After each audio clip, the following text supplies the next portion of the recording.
Eso es lo que hemos hecho. ¿Ya? Eso es lo que hemos hecho, eso es lo que hizo el pastor que Dios usó para comenzar este movimiento, que ya hace varios años ya partió con el Señor.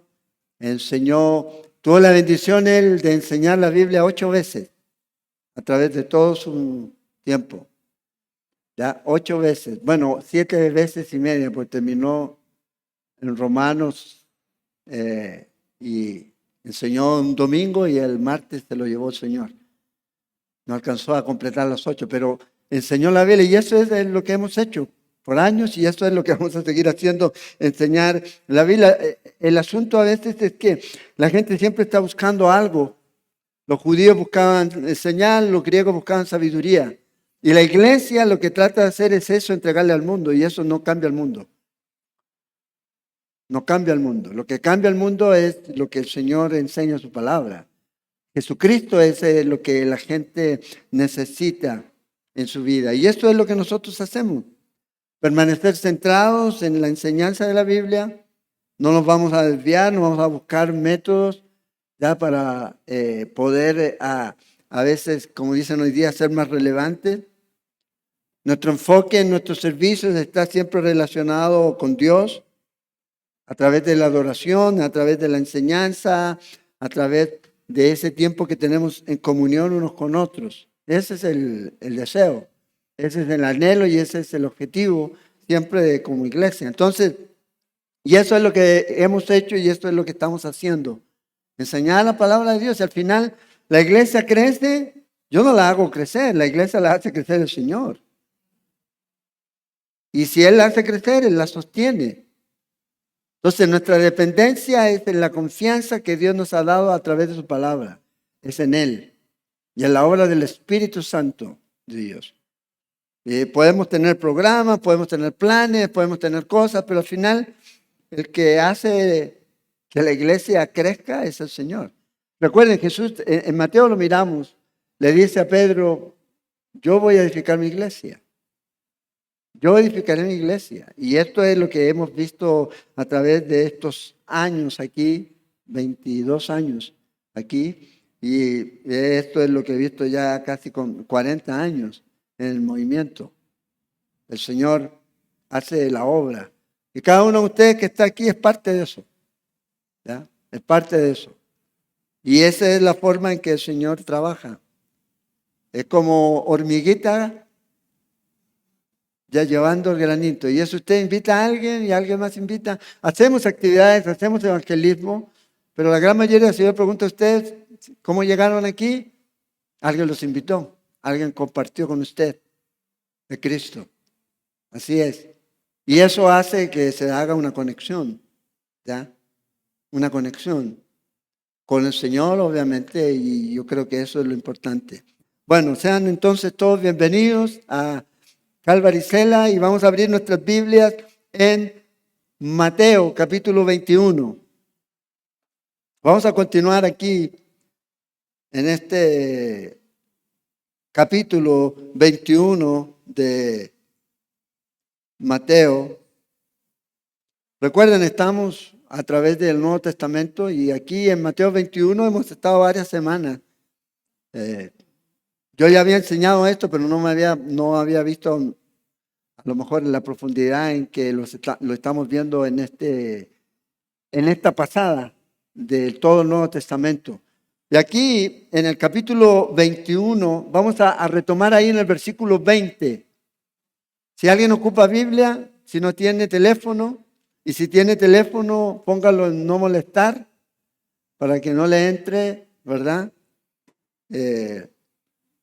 Porque puede que le saquen una foto y vean que usted está mirando Facebook, ¿ya? O TikTok. Bueno, aquí en el capítulo 21, todavía quedan Biblias, así que si alguien necesita, ahí hay.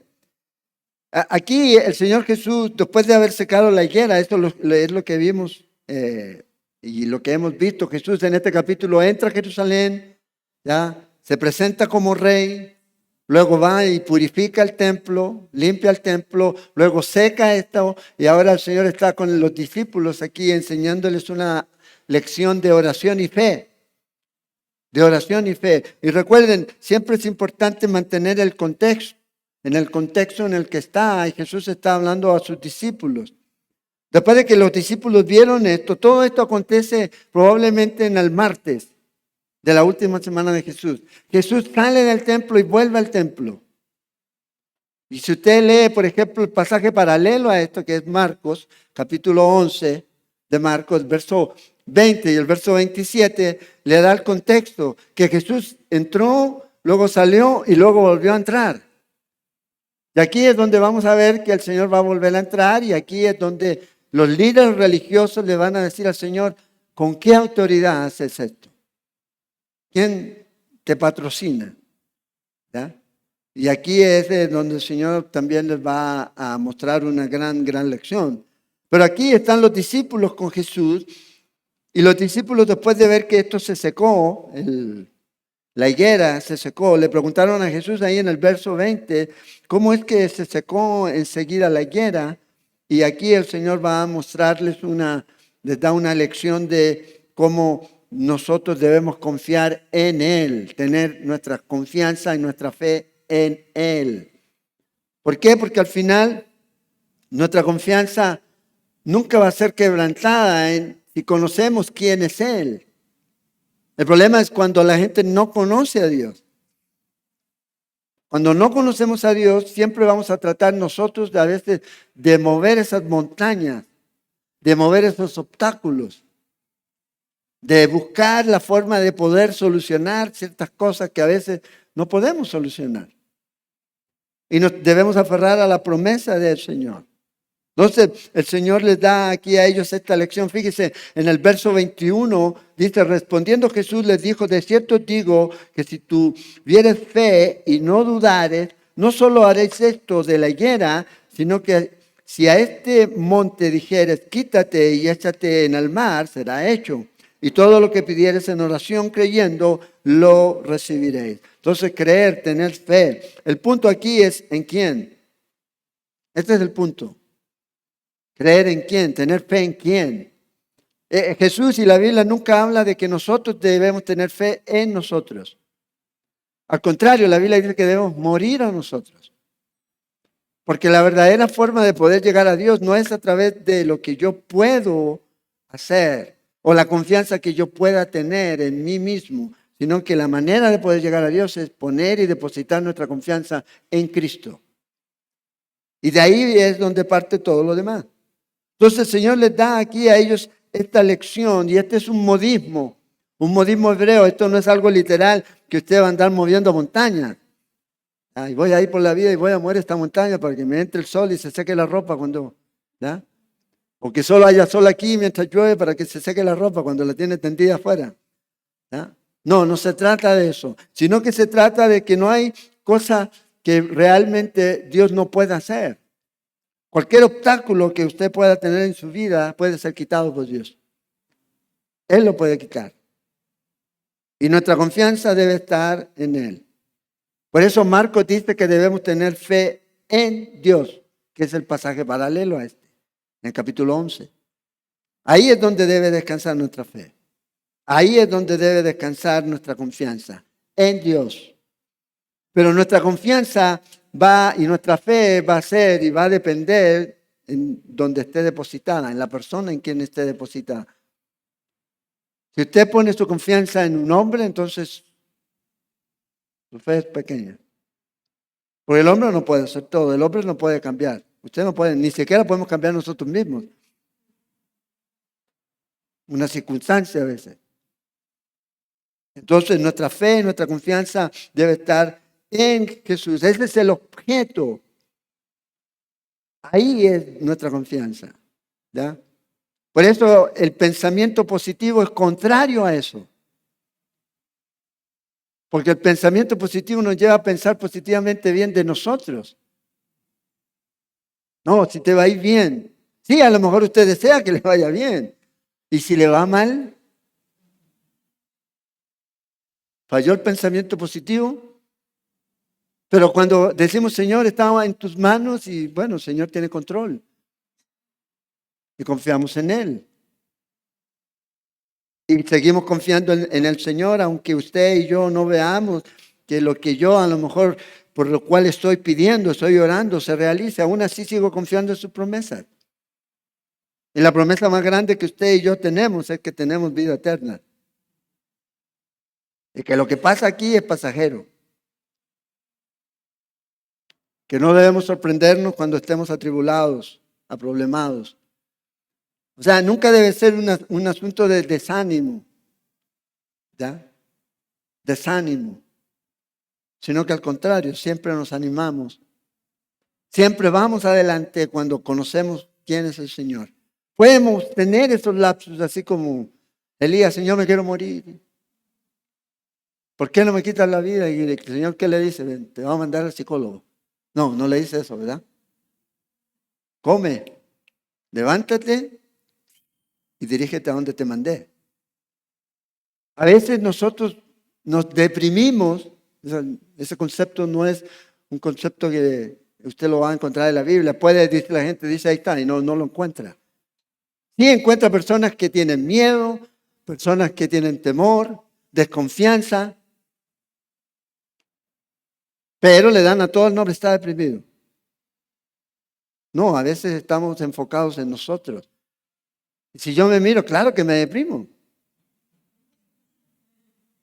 Si yo me miro a mí mismo, claro que me voy a deprimir. Pero cuando yo miro al invisible, la cosa cambia completamente. Y la depresión a veces es ese fuego en su mente, su juego en su mente. Pobrecito tú. No, nuestra vista debe estar en Cristo Jesús, autor y consumador de nuestra fe. Y si el Señor nos trajo hasta aquí, no nos trajo para dejarnos aquí botados. El Señor no va a permitir que usted sea destruido. El problema es ese, que ay, es que me voy a morir. Bueno, hablaba con un hermano y decía, sí, hablamos del cielo y todo lo demás, pero nadie se quiere morir, nadie se quiere ir al cielo. Y eso es algo que no estoy diciendo que, ay, deseo morirme, no. Pero saber que estar con Cristo siempre es mucho mejor. Es mucho mejor. Y esa es la seguridad que tenemos.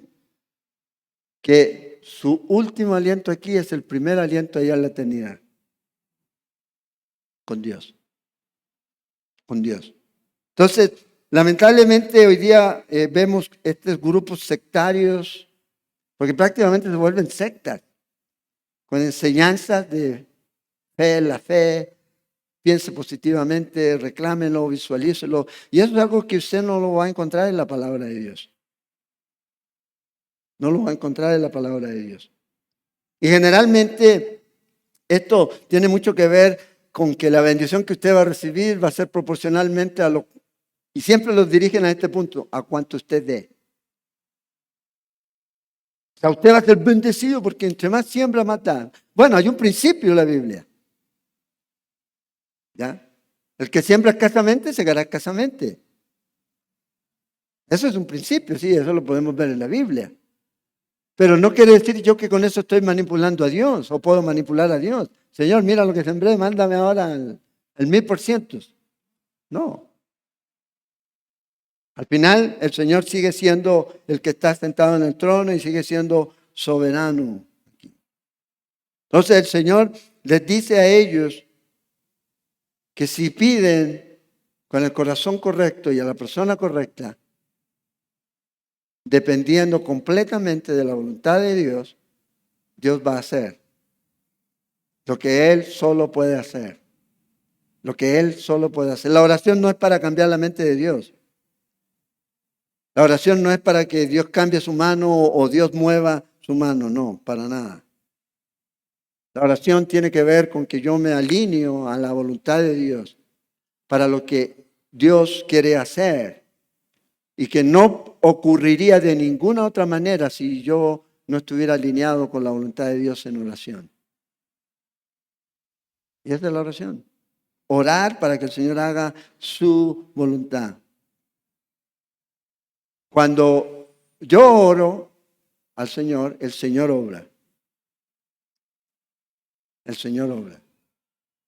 Cuando yo no oro, yo obro. Entonces, oremos. Pidámosle al Señor que el Señor haga su voluntad. Por eso Santiago dice que la gente pide y no recibe. Porque pides mal, dice Santiago 4:3. Y para gastar siempre en sus propios deleites. Y lamentablemente ese es el enfoque. Ahora, hermano, no me malentiendan. No estoy diciendo que usted no puede pedir y poner delante de Dios sus peticiones, delante de Dios sus necesidades. Dios dice, pan nuestro de cada día, Señor, dánoslo, y eso es parte de. Ahora ya el asunto es si usted está pidiendo una casa en Magui o si está pidiendo una casa en algún otro lugar, ya son otros 2 pesos. ¿Verdad? Si usted está enfermo y pide por sanidad, bien, el Señor lo puede sanar. No hay problema en eso.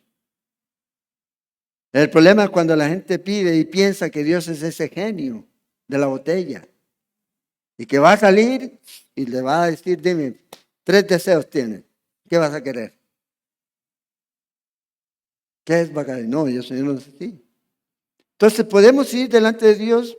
Sí, podemos ir. ¿Poner delante de Dios nuestras peticiones? Sí, podemos hacerlo. El Señor nos dice, pedid, se os dará. ¿Pero de acuerdo a qué? A su voluntad. Y ahí es donde tenemos que alinear nuestra voluntad. O sea, no la voluntad de Dios a la nuestra, sino nosotros a la voluntad de Dios. Y esto es lo que enseña Juan en el capítulo 5 de Primera de Juan. Y esta es la confianza, dice en el verso 14, que tenemos en Él, que si pedimos alguna cosa conforme a su voluntad, primero Él nos oye. Y segundo, sabemos que Él nos oye en cualquiera cosa que pidamos. También sabemos que tenemos las peticiones que le hayamos hecho. Y la verdadera fe siempre descansa en esto. Señor, hágase tu voluntad. Esa es verdadera fe. Esa es la verdadera. La fe a veces que nosotros queremos mostrar es que Dios cambia las cosas. No, Señor, descanso en ti. Hágase tu voluntad. Hágase tu voluntad. No la mía, sino la tuya. Si me vas a sanar, gloria a Dios. Y te alabo. Si vas a proveer más de lo que a veces ocupamos, Señor, gracias. Te alabo. Es tu voluntad. Pero también recuerde que Dios nos da, Dios nos puede contestar nuestras oraciones y siempre hay un propósito. Entonces, ¿qué requiere qué es lo que yo debo hacer? Bueno, depositar mi confianza en Él. Completamente. Mi confianza en Él. Señor, aquí está mi oración. Persistir. Sí, persiste en la oración.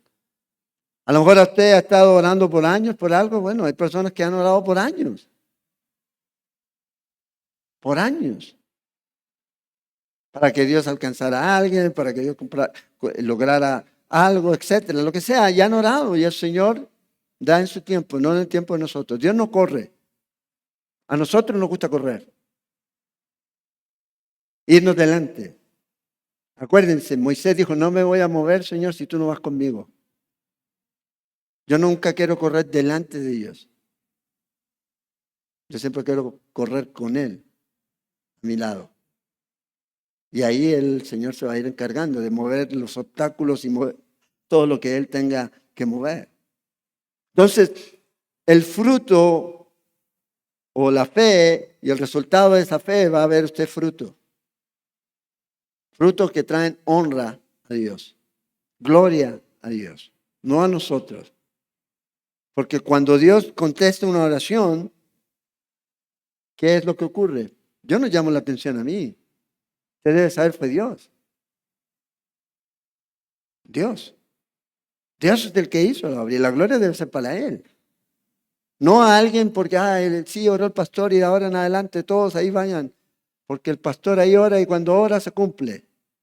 No, la gloria es para Dios porque están enfocándose en una persona. Y nosotros tenemos que llevar a la persona a Cristo. Y a lo mejor usted puede decir, ¿sabe? Hay una persona que tiene una fe fuerte en Dios. Y he visto cómo Dios le usa a esa persona. Y van y buscan para que ore.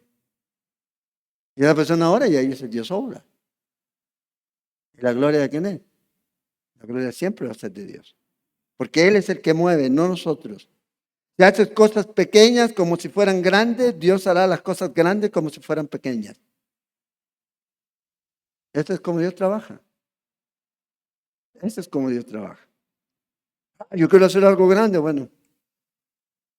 No, empecemos en lo poco y el Señor va a hacer lo grande. Cuando usted ve la obra que el Señor ha hecho, nadie puede tomar la honra de eso. Nadie puede ni siquiera explicar lo que Dios ha hecho, porque es un milagro de Dios. Cómo Dios ha sostenido, cómo Dios ha edificado, cómo Dios ha construido, cómo Dios ha salvado, cómo Dios ha sanado. Wow, uno dice, Señor, es tu obra. Es tu obra, no es el plan del hombre. Entonces, hermano, no se sorprenda cuando usted esté sometido bajo la prueba, dice el apóstol Pedro. Cuando esa prueba esté ahí como fuerte en su vida, bueno, no se sorprenda. No se sorprenda si va a ser vituperado, muerto. Supimos lo que le pasó al hermano Charles Kirk en Estados Unidos. ¿Ya? Bueno, no debemos sorprendernos, porque estamos en un mundo maligno. Un mundo maligno.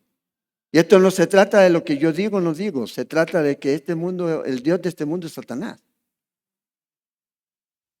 Y Él está en control. Y Él no va a querer nunca que usted o yo o cualquier persona podamos declarar la verdad, defender la verdad, vivir la verdad. Nos van a tratar siempre de quitar. Ustedes son legalistas, ustedes son conservadores, retrógrados. ¿Ya? A él no lo mataron por ser un activista político. A él lo mataron porque él declaraba la verdad de Jesús, de Cristo Jesús. De que no se coma el cuento de que él era un activista político. Sí hablaba de política, pero siempre su mensaje, ¿cuál era? Que lo que necesitaba Estados Unidos es lo mismo que necesitamos nosotros, es a Cristo Jesús. Defender la verdad, la familia. Lo que Dios ha hecho es algo que debemos siempre defender. No esconder ni escondernos aquí. Entonces, cuando usted padece por la causa de Cristo y todavía permanece vivo, encomiende su alma, dice Pedro, al fiel Creador. Y Él va a hacer el bien con usted en su tiempo. Entonces el Señor le dice a los discípulos, oren. Oremos. Pero ¿cuántos realmente nosotros hagamos tiempo para orar? Sí, y yo sé, como iglesia, individualmente usted debe orar, al menos por los alimentos, en la fe. Pero como iglesia, ¿cuántos tenemos que decir, hoy 10 reunión de oración, vámonos? Anhelamos estar en ese tiempo de comunión con Dios y con los hermanos, orando los unos por los otros. Si no tenemos tiempo para orar, no tenemos tiempo. La cosa está grave. Es como decirle a usted no está teniendo tiempo para respirar. Como iglesia, la iglesia debe avanzar de rodillas. Avanzar de rodillas. Aquí a veces la gente, es que ustedes no hacen ayuno, no hacen. No, porque al final yo no voy a coaccionar a nadie en hacer algo que debe hacer y debe salir de un corazón agradecido a Dios. De un corazón que está necesitando de Dios, lo va a buscar. Pero de un corazón también que quiere ser parte de este cuerpo y quiere poder orar los unos por los otros. Entonces, es muy importante, porque todos nosotros tenemos aflicciones. Si no las tiene, las va a tener. Eso no es una profecía, eso es lo que el Señor dijo. ¿Por qué? Porque en el mundo tendréis aflicciones de diferentes formas. A lo mejor no de salud, a lo mejor no económica, pero si usted mantiene la verdad de Dios y su vida íntegra, usted va a ser perseguido. Ahí viene, hagámosle la ley del hielo. Pero confiad. El Señor dice, yo he vencido al mundo. Esa es la diferencia. Entonces, ¿qué es importante? Que oremos. Sí, individualmente, ore usted.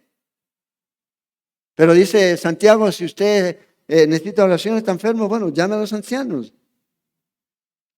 Busque. Si usted está contento, canta al Señor. Entonces son parte de la vida cristiana. Y la iglesia es importante. A veces la gente no ve la iglesia como algo importante. La iglesia es la instancia, la institución que Dios estableció, por la que Él dio su vida y la purifica para presentarla un día sin mancha y sin arruga delante de Dios. Es la iglesia de Cristo. Es su iglesia, la novia. Y nos necesitamos. Y nos cuidamos, nos amamos y oramos los unos por los otros. Y estamos dispuestos, como dice la Escritura, a dar la vida por los demás. Claro, a lo mejor no vamos a morir, pero puedo darle, ¿sabes qué? Este tiempo voy a orar por mi hermano, voy a orar por mi hermana, por aquellos que están enfermos. Sacar ese tiempo para orar. Y eso es algo que a lo mejor no lo van a hacer público. Detrás del púlpito usted sale. A Arturo le preguntaban cuál era la potencia, el poder que estaba detrás de su enseñanza. Y él dijo, no, no soy yo, es la gente que está ahí en el sótano orando, mientras yo estoy aquí detrás del púlpito. Porque eso es la oración. Y como iglesia y como cristianos necesitamos mantener ese deseo, porque Dios nos habla por su palabra. Comunión, relación. Bueno, Dios me está hablando. Bueno, ahora Dios quiere escucharnos. Que lo alabemos, que exaltemos su nombre en oración. Individualmente, pero también como juntos. Como un grupo. Ahora, fíjense aquí lo que va a ocurrir. Cambia la escena aquí en el verso 23. Vienen estos sacerdotes, sumos sacerdotes, a cuestionar la autoridad de Jesús. Cuando vino al templo, y aquí, si sigue el relato de Marcos, ya esta es la tercera vez que viene al templo Jesús, en este capítulo. Viene otra vez el Señor aquí, ¿ya? Y usted ve esa referencia en verso 20 y verso 27 de Marcos 11, ve que el Señor viene otra vez. Dice que los principales sacerdotes y los ancianos del pueblo se acercaron a él mientras enseñaba y le dijeron, aquí están ya estos gobernantes haciéndole esta pregunta. Estos eran los gobernantes religiosos. Ya se suponía que estos eran los que debían guiar al pueblo hacia Dios. Esa era la función que ellos tenían. Tenían esa responsabilidad dada por Dios. Entonces le preguntan al Señor Jesús, le hacen aquí dos preguntas que le hacen al Señor. ¿Con qué autoridad? ¿Ya? ¿Quién te ha dado el derecho? Es lo que ellos están preguntando. ¿Qué persona reconocida ha transmitido en ti, te ha dado esa autoridad para hacer lo que estás haciendo? Para decir lo que estás diciendo. Es la pregunta que ellos vienen a hacer. Dice, ¿con qué autoridad haces estas cosas? ¿Y quién? Indícanos quién te ha dado esta autoridad. Los sacerdotes se creían que ellos eran la autoridad. ¿Quién te dio esta autoridad? De entrar, recibir la alabanza de los niños, ¿se acuerdan de ahí? Y la gente, Osana, Osana, de venir, de dar vueltas a las mesas, te están enseñando aquí. ¿Quién te dio esta autoridad? Y vea la respuesta de Jesús. ¿Se acuerdan que Jesús dijo que había que ser astuto como serpiente, manso como paloma? Bueno, aquí el Señor va a usar eso. No es que el Señor va a eludir la respuesta, sino que obviamente el Señor los va a poner a ellos. Porque ellos lo que están haciendo es tratar de llevar a Jesús, los que han jugado ajedrez alguna vez, ¿ya? El jaque mate. Bueno, lo que ellos están haciendo aquí es un jaque. Pero Jesús les va a hacer jaque mate. Con lo que el Señor les va a decir a ellos aquí. Entonces vean aquí el Señor Jesús. Dice, respondiendo Jesús les dijo en el verso 24. Yo también os haré una pregunta. Y si me la contestáis, también yo os diré con qué autoridad hago estas cosas aquí. O sea, aquí los gobernantes van a tener dos opciones. Yo le voy a dar dos opciones. El bautismo de Juan, pregunta aquí el Señor, ¿de dónde era? ¿Del cielo o de los hombres? Ellos entonces discutían entre sí diciendo, si decimos del cielo, nos dirá, ¿por qué pues no le creíste? Y vean esto que es interesante, porque Jesús no solamente lo está llevando al hecho de que reconozcan a Juan como un profeta de Dios, porque Juan de quién dio testimonio, de Jesús. ¿Y qué dijo de Jesús? Este es el Cordero de Dios. Vea la pregunta que está haciendo el Señor aquí. Y esta gente, ¿ya? Que ellos son los que están tramando siempre todo, van a estar aquí en contra de la pared. Ellos entonces discutían entre sí diciendo, si decimos del cielo, nos dirá, ¿por qué pues no le creíste? ¿Qué tenían que creerle? No solo lo que Juan estaba haciendo, sino también el testimonio que Juan dio de Jesús. ¿Por qué no le creyeron? Ve hacia dónde va el Señor aquí. Y si decimos de los hombres, tememos al pueblo, porque todos tienen a Juan por profeta. Entonces aquí ellos sabían con qué autoridad y de quién venía Jesús, de parte de quién, del Padre. Ellos sabían esto aquí. ¿Por qué? Porque el testimonio de Juan se había hecho evidente, evidente. Y respondiendo a Jesús dijeron, no sabemos, ¿verdad? No sabemos. Y él también les dijo, tampoco yo os digo con qué autoridad hago estas cosas. Entonces aquí estos hombres vienen, tratan de ponerle una trampa a Jesús y Jesús aquí les da la respuesta a través de otras preguntas usando, Señor, sabiduría. Porque si él respondía con claridad y con honestidad, obviamente estas personas lo iban a condenar y lo iban a llevar a que él fuera crucificado, que fuera muerto, apedreado, probablemente no crucificado, apedreado. Pero como Jesús sabía eso, les da a ellos esta pregunta y les hace a ellos esta pregunta aquí, usando el principio de ser prudentes como serpientes. Esto es lo que el Señor está usando aquí. Aquí sencillamente Él no está evadiendo.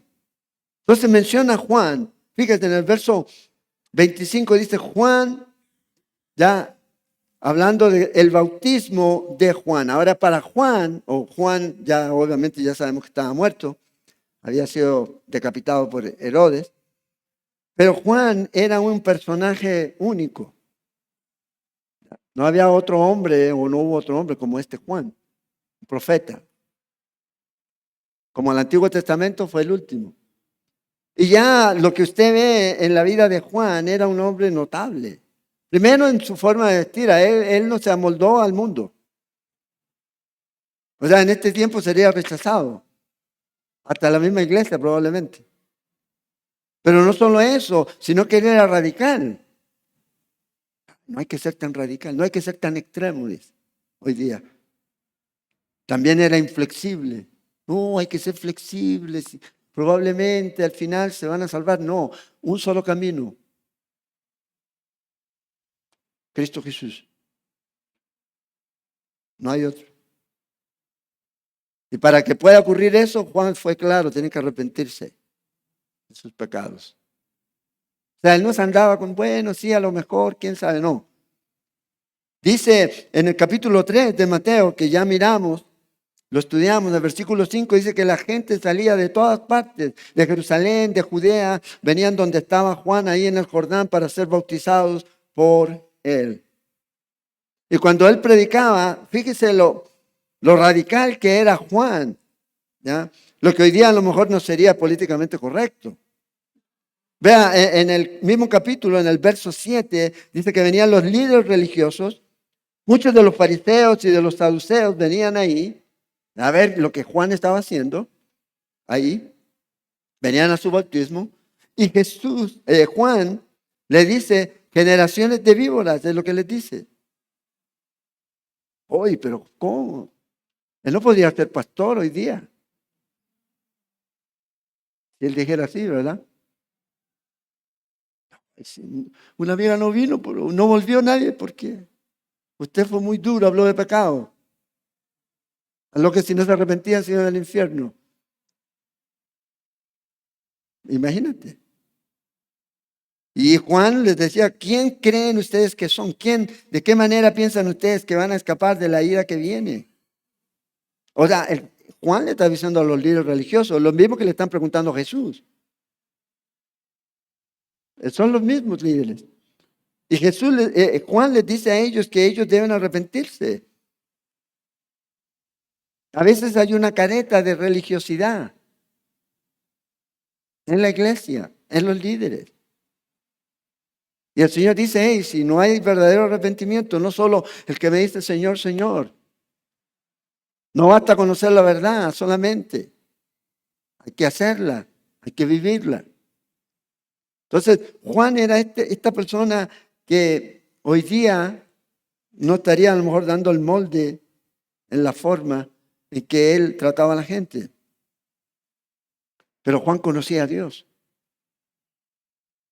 De tal manera que él le dice, ¿sabes qué? Juan les dijo, Dios es capaz de levantar, Dios es suficientemente poderoso para sacar hijos de Abraham de estas piedras. Y no lo tomen como un decir solamente. ¿Será? Bueno, Dios tiene poder. Dios hizo todo esto de la nada. Por el poder de su palabra que creó todo. Y lo trajo a existencia. Entonces Juan conocía a este Dios. Entonces el Señor aquí lleva a estas personas y los pone contra la pared. Ya Juan les había dicho. En capítulo 1 de Juan, en el verso 29 y 30, dice que Él es el Cordero de Dios. Dice, cuando ve a Jesús, que quita el pecado del mundo. O sea, venía de Dios. Era el enviado de Dios. Ahora, el bautismo de Juan era diferente. En ese tiempo existían lo que se llamaban unos mikveh, que son como piscinas. ¿Ya? Ahí en Jerusalén la gente antes de llegar al templo, antes de llegar a hacer adoración y todo lo demás, pasaban por estas piscinas y se purificaban. Se metían ahí, ¿ya? Y se juntaba agua. Esas son, imagínense el agua ahí desde el año 2000, hace 2000 años. Mucho pecado quedaba ahí. Bueno, ellos se purificaban, ¿ya? Cuando ahí sale todo negro. No, pero eso era solo para purificarse. Por ejemplo, las mujeres que pasaban por su menstruación y después de terminar, para poder ir al templo, se limpiaban ahí, se purificaban. Lo mismo después de haber tenido a un bebé, es lo que hacían, ¿ya? Pero Juan está hablando de un bautismo diferente. Juan está diciendo, tienen que arrepentirse. O sea, el mojarse no sirve de nada si primero no se ha arrepentido. Si no reconoce su pobreza espiritual, si no conoce su necesidad. Por eso, lamentablemente, hay algunos que piensan y mantienen esta idea de bautizar a los niños, pero si no hay arrepentimiento, no sirve. Es la pura parranda, la pura fiesta, que después del bautismo allí lo invitan a uno. Pero el niño no sabe nada. Bautismos son para arrepentirse totalmente, no solo mojarse. Por eso nosotros cuando bautizamos a las personas que han recibido a Jesús y reconocen que son pecadores, se han arrepentido. ¿Y lo puede hacer un niño? Sí, lo puede hacer un niño. Pero cuando reconoce su pecado.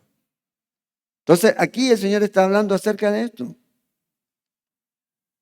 Le dice, hey, Juan bautizó un bautismo de arrepentimiento. Y ustedes no le creyeron. Porque ustedes no se han arrepentido. Y ustedes no van a ir al cielo por eso. Esto es lo que el Señor les va a decir ahora. ¿Y cómo lo va a hacer? A través de una parábola. A través de una parábola. Y esto es lo que viene aquí, fíjense.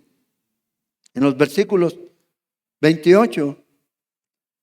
Pero, ¿qué os parece el Señor ahora? Después que ellos dijeron que no, Jesús ahora les va a mostrar, les va a ilustrar y les va a mostrar su corazón. Y esto es para nosotros. Usted puede identificarse con uno o con otro de estos hijos que van a ser mencionados aquí. ¿Qué os parece? Dice el Señor. Un hombre tenía 2 hijos.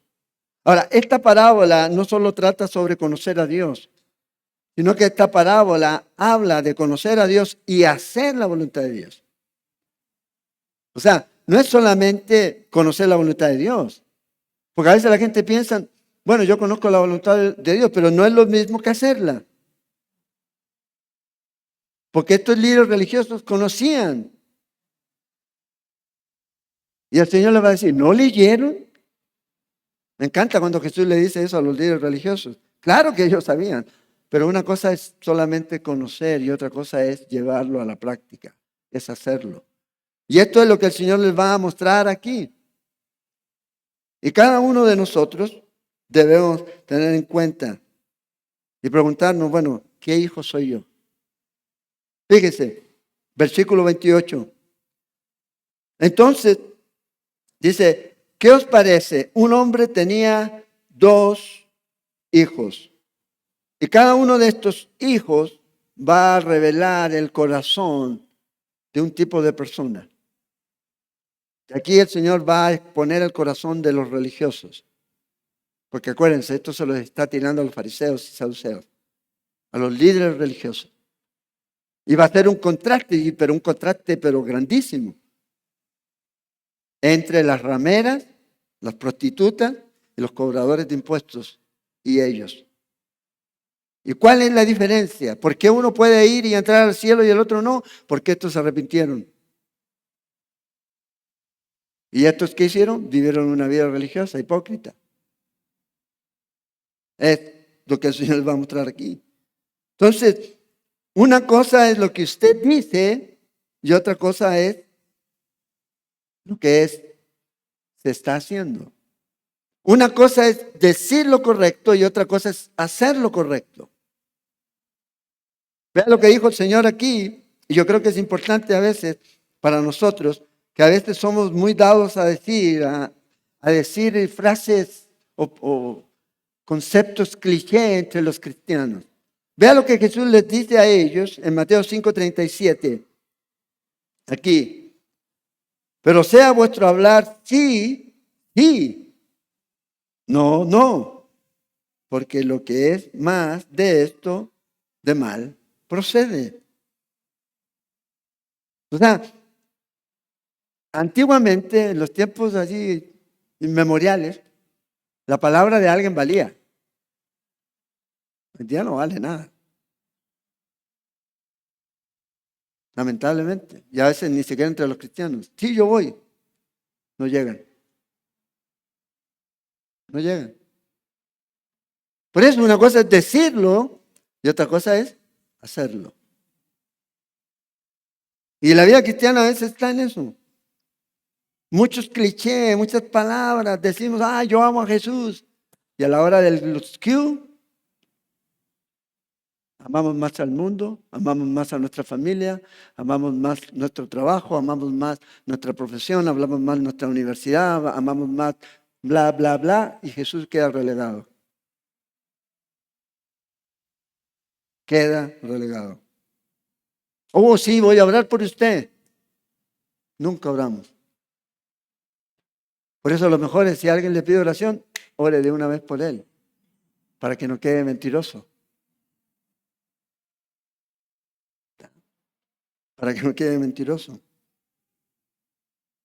Dios te bendiga, hermano. Y después, cuando da la espalda, habla de ti, te calumnia, murmura. Por eso, una cosa es lo que decimos. Y ahora, ¿cómo usted demuestra que ama a su hermano? ¿Y cómo demuestra usted que puede decir, bueno, Dios te bendiga, hermano? Bueno, dicen, ¿cómo se aman? ¿Ve a un hermano en necesidad? Bueno, vaya, ayúdelo. Es lo que dice la Biblia. No necesita una orden pastoral para hacerlo. ¿ya? Sino que debemos nosotros ser consecuentes, lo que decimos con lo que hacemos. Estas jergas espirituales, decía Charles Spurgeon, no son más que eso, lugares comunes, nauseabundos, usados con tanta regularidad y tanta frecuencia que enferman a cualquiera que las escuche. Spurgeon. Hoy día no podría ser pastor tampoco. ¿Por qué? Porque lamentablemente es lo que la gente no quiere escuchar. No quiere escuchar. Entonces vea lo que ocurre aquí. Estos dos hijos. Reconozca usted cuál es. ¿Ya?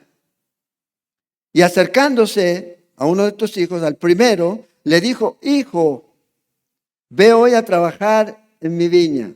Lo primero aquí. Entonces las acciones muchas veces hablan más que las palabras. Lo otro que usted tiene que ver aquí es que Dios a todos les ha dado oportunidad. A todos. Y estos religiosos la tuvieron, no la aprovecharon. Ojo, si Dios le ha dado a usted una oportunidad o le ha dado algo, el Señor se lo puede quitar. Se lo puede quitar. Y esto es algo que usted ve que va a ocurrir aquí. Ve, hijo, a trabajar a la viña. La viña, y obviamente en Isaías 5, cuando hablamos de eso, hablamos del pueblo de Israel. Es la representación. Y todos tienen esta misma oportunidad de obedecer y ser bendecidos. Dios nos invita a todos a venir y trabajar en la viña. A todos. ¿Ya? No solamente a los Illuminatis, no, a todos. No solamente a un grupo, no, a todos debemos ser parte de esto. Vea lo que responde este hijo. No quiero. Es como los chicos de hoy día. No, no quiero. Pero ¿cómo? Si le hace bien. No, no quiero. No quiero. Pero después, arrepentido fue. Entonces, si usted tiene su Biblia, todos nosotros podemos y hemos en algún momento dicho no quiero. Pero estamos arrepentidos y vamos. Vamos. Y lo hacemos. ¿Cómo se demuestra? Bueno, aquí estoy. Usted va. Hace. Cumple con lo que usted se ha comprometido.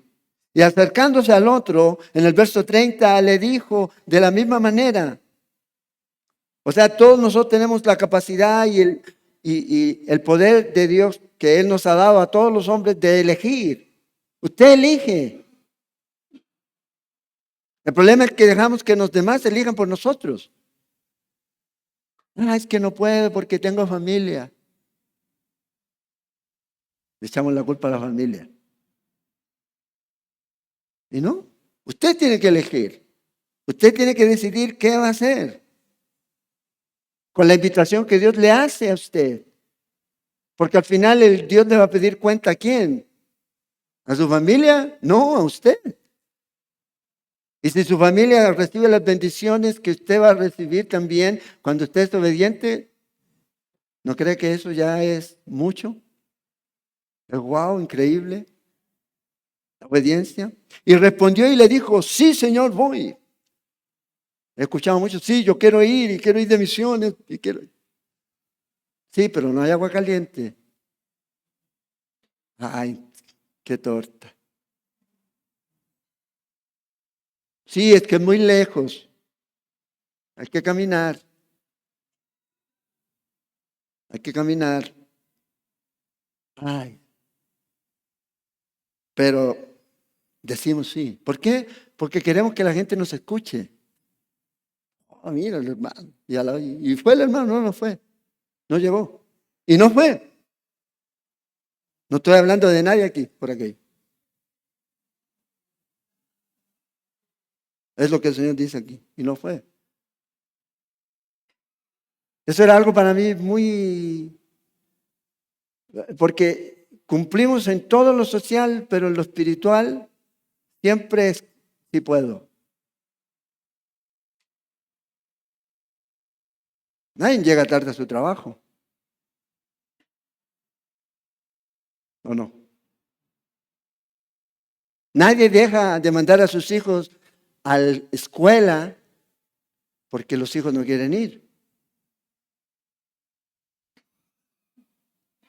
Ay, no quiero ir a la iglesia. Bueno, quedémonos. Veamos Fórmula 1, veamos un partido. Total, estamos en familia, en comunión. No. Esa es la realidad. Lamentablemente. No aquí, en otra iglesia, aquí no. Pero qué importante aquí es que su palabra realmente valga y que sea consecuente con su accionar. Entonces dice aquí, el Señor hace esta pregunta, y esta es la pregunta que el Señor les hace a la gente. ¿Cuál de los dos hizo la voluntad de su Padre? Dijeron ellos el primero. Jesús le dijo, de cierto digo que los publicanos y las rameras van delante de vosotros al reino de Dios, porque vino a vosotros Juan en camino de justicia, no le creísteis, pero los publicanos y las rameras le creyeron. Y vosotros, viendo esto, no os arrepentís después para creerle. Entonces, este es como el Señor los describe a ellos. Entonces, el primer hijo aquí son los recaudadores de impuestos. Son las rameras que se mencionan, las prostitutas. Estas van a entrar. ¿Por qué? Porque creyeron, se arrepintieron. Entonces, imagínate, el Señor está diciendo, estos son como el primer hijo. Y ustedes son como el segundo hijo, los líderes religiosos. Estos líderes religiosos aquí. Que lo único que ellos hacían era hablar y hablar y hablar. Como que conocían, pero no vivían. Estos que le habían dicho, uy, no sabemos.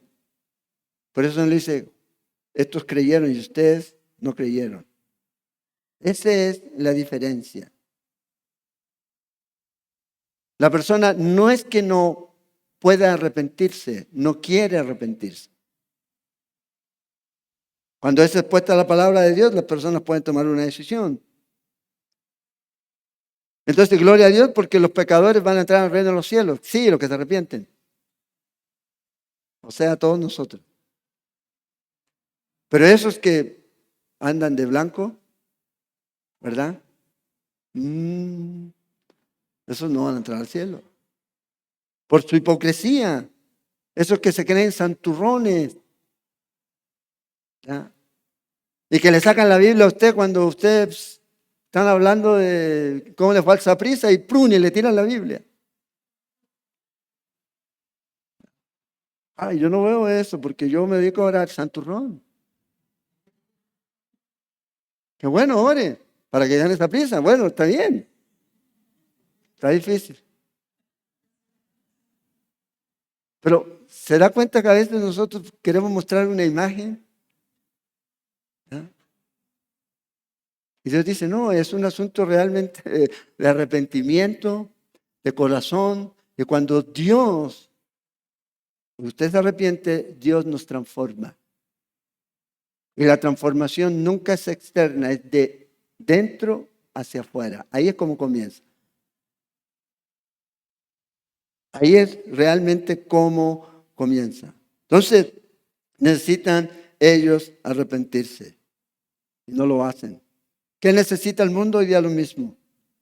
Y hermanos, cuidado, porque hay mucha gente que va a la iglesia y lo único que hace es Señor, Señor. Apariencia. Y el Señor dice, no todo el que me dice Señor, Señor entra al reino de los cielos, sino el que hace la voluntad de mi Padre que está en los cielos. ¿Ven? Ese es el punto aquí. Ninguno de nosotros es salvo primero que todo por lo que hacemos. No. Somos salvos por lo que Él ha hecho. Resultado de eso, transformación en su vida. Usted ya no sigue siendo la misma persona. Y usted comienza a actuar y comienza a cambiar de acuerdo a cómo Dios va trabajando en su vida. Pero si yo trato de mostrar una imagen externa, sí, yo soy religioso y le hablo de Dios y todo lo demás, pero en mi casa soy el diablo. Es puro externo. Eso es religión. Eso es un legalismo. Tratar de demostrar algo que no es. Imponer algo a la gente que no, que tampoco cumple. Entonces, esto es arrepentimiento. ¿Necesitas perdón? Bueno, el perdón está otorgado para todos aquellos que se arrepienten. Vea lo que dice aquí. Terminamos leyendo en Lucas. Vámonos a Lucas. Capítulo 24, el último capítulo de Lucas. Verso 45. Entonces, después de la resurrección, el Señor está con los discípulos. Entonces dice, les abrió el entendimiento, o sea, recibieron el Espíritu Santo para que comprendiesen las Escrituras. Y les dijo, así está escrito, y así fue necesario que el Cristo padeciese y resucitase de los muertos al tercer día. Y vea lo que dice Jesús aquí, y que se predicase en su nombre el arrepentimiento, el perdón de pecados en todas las naciones, comenzando desde Jerusalén. Y si usted sigue leyendo después y se va al libro de Hechos, en el capítulo 2, el primer lugar en donde comienza la predicación, el lugar en donde comienza la iglesia es en Jerusalén. Ojo, no en Roma, en Jerusalén. Ahí es donde comienza la iglesia de Cristo. Y lo primero que hace el apóstol Pedro es predicar el mensaje. Y si usted lee ese mensaje, esa predicación que hizo Pedro, de pronto a lo mejor no reunía ya los más altos estándares ya de hermenéutica y de lo demás, pero tenía un mensaje claro y sencillo: arrepiéntanse, Jesús es el Señor, Jesús murió y resucitó al tercer día. Y si ustedes se arrepienten, Dios los perdona. ¿Qué es lo que se necesita? El mensaje y el poder del Espíritu Santo. El resto lo hace ahí el Señor. Esto es lo que Pedro tenía. ¿Y qué hizo la gente? Dice que la gente se sintió compungida. Y le dijeron, ¿qué vamos a hacer? Arrepiéntense. No les dijo, cambien de vida y luego vuelvan. No, arrepiéntense. Bautícese. O sea, el arrepentimiento. Y este es el mensaje, la predicación de la cruz. Hoy día no, hoy día se quiere predicar cualquier cosa menos la cruz de Cristo. Lo que la gente necesita es escuchar este mensaje. Lamentablemente, el mensaje del Evangelio de la cruz es locura para los que se pierden. Pero para nosotros que hemos creído es poder de Dios. Ahora, ¿debo ir y predicar el mensaje? Sí, predíquenlo. Porque eso es lo que la gente necesita. ¿Y en su iglesia hay señales? Sí, hay señales. No fumar, no está la evacuación. Sí, tenemos señales. No, en la iglesia tenemos la palabra de Dios que te confronta. El mensaje de Cristo. El único mediador entre Dios y los hombres. Pablo le dice a los corintios, yo no fui donde ustedes con poder y con elocuencia de sabiduría de hombre, humana, sino que les mostré a Cristo y a este crucificado. ¿Qué es lo que la gente necesita? Es Cristo Jesús. ¿Por qué? Porque este mundo es un mundo perverso y malvado. No ignoremos eso. Perverso y malvado. Y nuestra naturaleza pecaminosa que está luchando es muy permeable a lo malvado. Si yo dejo de estar en comunión con Dios. No améis el mundo y las cosas que están en el mundo, dice Juan. Entonces, a veces uno, ay, ¿por qué hizo eso? Porque está amando más el mundo. Entonces, arrepentimiento del primer paso. Comienza la transformación. Usted comienza a crecer y madurar. Y Dios le da una misión a usted. De ir y hacer discípulos. Y no sé, bueno, se prepara. Y lo que usted necesita es, partimos todos de la misma base. Su testimonio. Yo era un infeliz, sí, todos éramos un infeliz, pero ahora somos nueva criatura en Cristo. Y ese testimonio es consecuente con su vida y mi vida transformada por el poder del Espíritu Santo y su palabra. Sí, yo creo en Cristo, pero a la hora de la hora, la evidencia muestra lo contrario. De labios me honra, pero su corazón está lejos. Esto es lo que pasaba con los religiosos. Hoy día, lamentablemente, en la iglesia del Señor hay muchos religiosos, y que hace tropezar a estos niños en la fe. Mucho religioso. Recuerden, el mundo pasa y también sus deseos. Pero ¿quién es el que permanece? El que hace la voluntad de Dios. Hagamos la voluntad de Dios. ¿Qué es lo que usted sabe del Señor? ¿Qué es lo que Dios le pide a usted? Empiece por lo básico. Ay, Señor, quiero saber si voy a ir a la China o no. Bueno, ahí puede cruzar la esquina y ahí enfrente hay una. Y al otro lado hay otra. No, la primera es, Señor, ¿qué es lo que me pide? Bueno, camina en luz, conociendo al Señor en su palabra. Congréguese. Partamos de ahí. Queremos ir a todas partes del mundo, pero no somos capaces de venir a la iglesia o reunirnos. Entonces, lo básico, ore, lea la Biblia, congréguese. Eso es lo básico. Y de ahí, deje que el Señor la vaya y lo vaya moviendo. En eso. Él nos guía. Entonces, recuerde, la carne es carne. Y si yo no me rindo al Espíritu, mi carne me va a vencer. Me va a vencer. Entonces debo morir a mí para que el Señor viva y reine en mi corazón. Entonces, ¿quiénes van al cielo? ¿Los buenos? ¿Los mojigatos? ¿Los santurrones? No, los que se han arrepentido. Eso.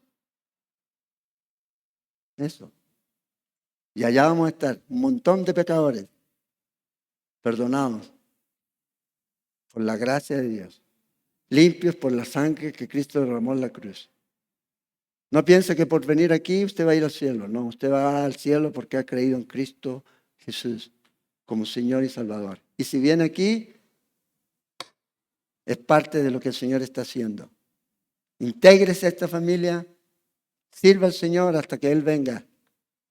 Hasta que Él venga. Ese es lo que el Señor nos llama día a día, ser fieles. Oremos, Señor.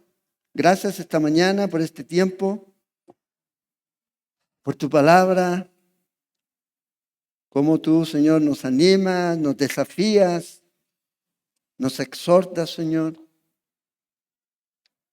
Sabemos que no somos perfectos, pero queremos crecer y madurar. Sabemos que no tenemos el poder en nosotros, por eso pedimos que nos llenes con tu Espíritu Santo para vivir nuestra vida y ser testigos tuyos, Señor, en este mundo perverso en el que estamos. En donde, Señor, tú nos guardas y nos cuidas del mal, pero nos llamas a ser luz y sal en medio de este mundo, para alcanzar a aquellos, Señor, que no están siendo alcanzados, pero con tu verdad, con el Evangelio, con tu palabra. Ayúdanos a no engañar a nadie, Señor, a que puedan sentir una falsa seguridad cuando nuestra verdadera seguridad está en Cristo. Hacia ti es a quien tenemos que llevar a las personas, hacia ti, hacia Cristo. Gracias te damos, Señor, por tu palabra. Bendice, Señor, a cada familia aquí. Esta semana, Señor, cada uno va a tener sus luchas, sus problemas, sus dificultades, sus victorias. Y oro, Señor, para que les fortalezcas y que puedan brillar para ti, Señor, en medio de este mundo en tinieblas. Fortalécenos, Señor, fortalécenos como iglesia, fortalécenos como familia, fortalécenos como personas. Llénanos, Señor, de tu Espíritu Santo. Que nunca, Señor, estemos dispuestos a transar la verdad que tú nos has dejado en tu palabra, Señor. Ni a cambiarla, ni a maquillarla, sino a entregarla. En amor, pero entregar la verdad. Esa verdad que hemos recibido, Señor. Tú eres el camino, la verdad y la vida. Y eso es lo que la gente necesita. Toca a nuestros hermanos que están enfermos. Oramos, Señor, y como veíamos ahora, tú eres supremamente poderoso para sanar. Para ti no hay nada imposible. Oramos, Señor, para que tú hagas, Señor, tu voluntad en la vida de estos cuerpos enfermos, sanando, fortaleciendo, Señor, sus vidas y manteniéndonos, Señor, firmes en esa fe en ti, Señor. Oramos y pedimos, Señor, tu bendición. Gracias por tu provisión y oramos, Señor, para que tú nos bendigas en esta semana. Úsanos, Señor. Este sábado, Señor, las mujeres van a estar ahí en esta conferencia. Bendícelas, Señor, que sea de bendición. Sabemos que son de bendición para los hogares, Señor, y también para esta congregación. Así que bendice, Señor, a todas estas mujeres, Señor, que van a estar ahí recibiendo y escuchándote, siendo animadas por ti también, Señor. Bendícelas, llénalas con tu Espíritu Santo. Y gracias, Señor, porque tú siempre nos sorprendes. Siempre nos sorprendes, Señor. Así que bendice este grupo que va a estar allá, Señor. Oramos por las que vienen de viaje, Señor, que van a estar con nosotros acá también. Tráelas con bien. Y pedimos tu bendición, Padre, para todas estas actividades. Lo único que queremos, Señor, es que te conozcan a ti. Que puedan contemplarte, Señor, y que puedan verte más allá de lo que a veces este mundo nos permite, Señor. Que podamos verte nítida y claramente, invirtiendo ese tiempo contigo, Padre. Te lo pedimos y oramos. En el nombre de Jesús. Amén. Amén.